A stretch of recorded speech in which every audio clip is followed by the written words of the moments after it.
వైద్య ఆరోగ్య శాఖ రాష్ట్ర మంత్రివర్యులైనటువంటి శ్రీ సత్యకుమార్ సార్ యాదవ్ సార్ గారు ఈ కబడ్డీ ఫైనల్ మ్యాచ్ గెలిపిస్తున్నారు.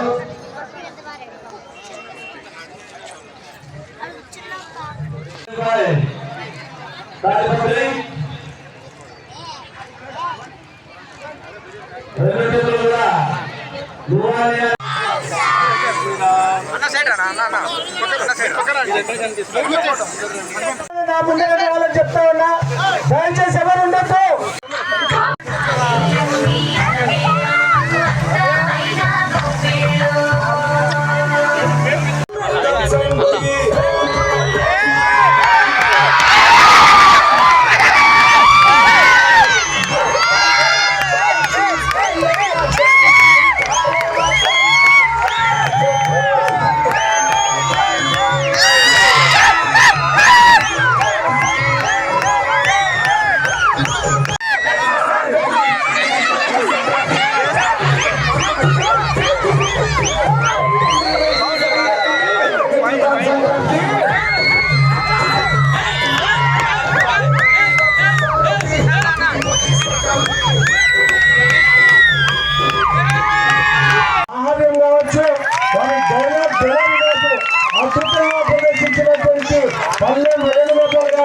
మనస్ఫూర్తిగా ధన్యవాదాలు, కృతజ్ఞతలు తెలియజేసుకుంటున్నాం.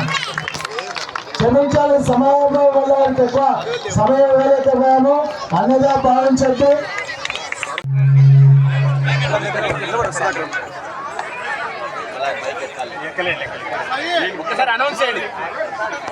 నాలుగు టేకులు, 5 టేకులు, 10 టేకులు, కానీ ఇక్కడ చూసాం గంటలు, నిమిషాల పాటు, 15 నిమిషాల పాటు ఆమె చేసిన నృత్యం కానీ లేదా ఇతర నృత్యాలు కానీ చూస్తుంటే ఈ టాలెంట్, ధర్మవరం టాలెంట్ ప్రపంచానికి తెలియాలని అవసరం ఉంది అనే విషయం తెలిసింది.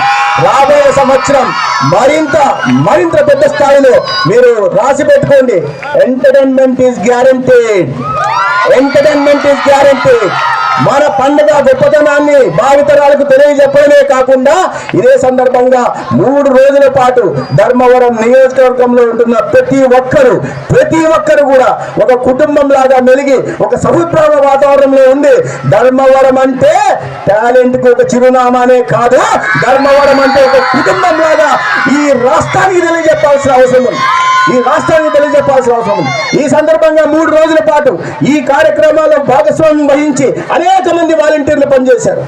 అనేక మంది వాలంటీర్గా వచ్చి ఇతర కార్యక్రమాల్లో పనిచేశారు. మీడియా మిత్రులు ఉన్నారు, పోలీసులు వాళ్ళు నిరంతరం వాళ్ళ ఇంట్లో పండుగ ఉన్నా కూడా వాళ్ళ ఇంటికి వెళ్లకుండా, ఇక్కడ ఎవరికి ఎటువంటి ఇబ్బంది కలగకుండా నిరంతరం చూస్తూ పర్యవేక్షించే ప్రయత్నం వారు కూడా చేశారు.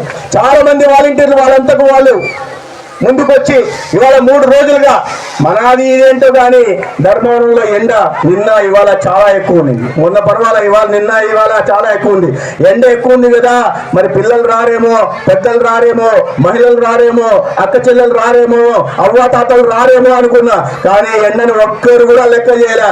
ఉదయం నుంచి 6 గంటల నుంచి ఇప్పటిదాకా కూడా ఇదే సంఖ్యలో జనాలు ఉంటున్నారు. అందరూ గాలిపటాలు వేస్తున్నారు, ఆటలు ఆడుతున్నారు, పాటలు పాడుతున్నారు. ఒక సంతోషకరమైన వాతావరణంలో మనం సంక్రాంతిని జరుపుకున్నాం. రాబోయే రోజుల్లో కూడా ఇదే విధంగా జరుపుకుంటాం. మీరందరి ఆశీర్వాదంతో నేను ఇక్కడ దాకా వచ్చే అవకాశం నాకు కల్పించారు. నేను ఆనాడు చెప్పాను, మీరు నన్ను ఆశీర్వదించండి, లేదా ఈ కక్షలు కార్పణ్యాలను తొలగించి ఒక ధర్మవరాన్ని ఆదర్శవంతమైన నియోజకవర్గం తీర్చిదిద్దడానికి మీ అందరి ఆశీస్సులతో, మీ భాగస్వామ్యంతో నా కూటమిలో ఉంటున్న నా సోదరుడు పరిటాల శ్రీరామ్ గాని, చేతం మధుసూదన్ రెడ్డి గాని అందరం కలిసి పనిచేస్తామని, అభివృద్ధిలో ఎవరికి తక్కువ చేయమని, సంక్షేమ మిషన్ లో ఎవరి పట్ల రాజకీయ వివక్ష కూడా చేయకుండా అందరికీ న్యాయం చేసే పని చేస్తాము. మార్పు తీసుకొస్తాము. ధర్మవరాన్ని మార్చి తీరుస్తాము. ధర్మవరాన్ని ఒక సుందర ధర్మవరం కూడా మార్చి తీరుస్తాం. దీంట్లో కావాల్సింది ఈ పిల్లలే రేపు భవిష్యత్తు అనే విషయం మన అందరికీ తెలుసు. ఈ పిల్లలకి ఇవాళ మనం ఏం నేర్పిస్తామో రేపు అదే వాళ్ళు నేర్చుకుంటారు. ఇవాళ మనమంతా ఒకటి, మనమంతా కుటుంబం లాగా అని వాళ్ళకి మనం నేర్పిస్తే రేపు అదే దీంతో వాళ్ళు పెద్ద అవుతారు. అదే విధంగా ఒక బాధ్యతాయుతమైన పౌరులు అవుతారు. మన ఊరిని, మన పుట్టిన గడ్డని అభివృద్ధి దిశగా తీసుకెళ్లడానికి మీరందరూ భాగస్వామ్యం వహిస్తారని ప్రగాఢంగా విశ్వసిస్తూ ఇవాళ కార్యక్రమాలు ఇంత పెద్ద ఎత్తున వచ్చిన మీ అందరూ కూడా శుభాకాంక్షలు తెలియజేస్తూ, చిన్న ఎక్కడన్నా పొరపాట్లు జరిగినా లేదా వసతుల్లో కొరత ఉన్నా మన్నించాల్సిన కోరుతూ, ఇవాళ ఏదైనా కొరతలుంటే వాటిని వచ్చే సంవత్సరం లేకుండా చూస్తామని మరొకసారి మీ అందరికీ తెలియజేస్తూ, సంక్రాంతి శుభాకాంక్షలు తెలియజేస్తూ, భారత్ మాతా కీ. నేను యాక్చువల్లీ ఇప్పుడే కాసేపు ముందు చెప్పి వచ్చా, మున్సిపల్ సిబ్బంది రేపు ఈ గ్రౌండ్ లో ఒక చిన్న చెత్త, చిన్న కవరు, చిన్న పేపర్ కూడా కనిపించకూడదు అంటే మీరు రాత్రుల్ని పడుకోండి సార్, పొద్దున చూడండి అన్నారు వాళ్ళు. కాబట్టి మున్సిపల్ సిబ్బంది కూడా నేను అందరినీ దీంట్లో ఎవరైనా భాగస్వామ్యం వహించారో వారందరికీ కూడా నేను ప్రత్యేకంగా ధన్యవాదాలు తెలియజేసుకుంటూ, ఒక్కసారి భారత్ మాతా కీ. లెఫ్ట్ సైడ్ రా చెప్పి మెగా హ్యాండ్లూమ్ క్లస్టర్ అడిగావు. ఈ పేపర్ వర్క్ ఇది ఎంత అయింది? ఇవాళే నేను మధ్యాహ్నం దాన్ని క్లియర్ చేశాను. దేశంలో వచ్చిన మెగా హ్యాండ్లూమ్ క్లస్టర్ ఒకటే క్లస్టర్, అది ధర్మవరం వచ్చిందని కాసేపు ముందు చెప్తే సుధాకర్ అన్న, రాఘవ, కాటమన్న, మిగతా అందరూ మన జింకా చంద్ర అందరూ కలిసి మంత్రి గారికి ధన్యవాదాలు కూడా చెప్పడం జరిగింది.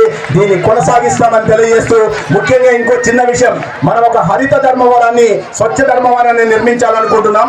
ఇవాళ 10,000 చెట్లను, వివిధ జాతులకు సంబంధించిన చెట్లను తీసుకొచ్చాం. పర్యావరణాన్ని రక్షించుకోవడం మన అందరి బాధ్యత. మన అందరు కూడా, అందుకే ప్రధానమంత్రి గారు చెప్పాడు, ఏ పేడ్ మాకే నామ్, ఒక చెట్టు అమ్మ పేరుతో, అమ్మని మనం ఏ రకంగా గౌరవిస్తామో అంతే గౌరవంతో ఒక చెట్టును దాటి దాన్ని పరిరక్షించండి, అది భావి తరాలను ఆదుకుంటుందని చెప్పారు. 10,000 చెట్లను తీసుకోవడం జరిగింది. అనేక చోట్ల వాటిని నాటడం జరుగుతుంది. అయితే వాటిని పరిరక్షించాల్సిన బాధ్యత ధర్మవరంలో ప్రజలందరూ తీసుకోవాల్సి ఉంది. అదేవిధంగా వివిధ రాఘవ గారు కూడా కోరుతున్నా, కొంచెం డబ్బు పెట్టిన ఆయన ఆ చెట్లను పెంచి